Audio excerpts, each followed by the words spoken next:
Let us go through them one by one. Let's start with RA 9160 as amended by RA 11521, which is the Anti-Money Laundering Act.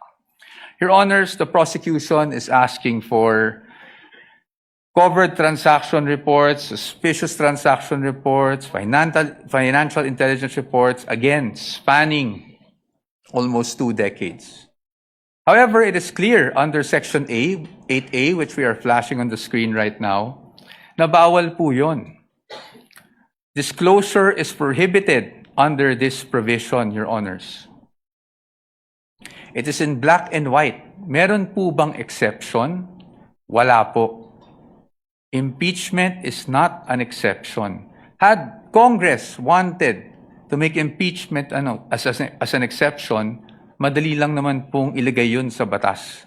Pero hindi po iyon nagawa. Now, in fact, I also have here copies of the Financial Intelligence Report and another report from the AMLAC, the Information Management Analysis Group, which were already marked as exhibits, Your Honor. And it's in the records of the court.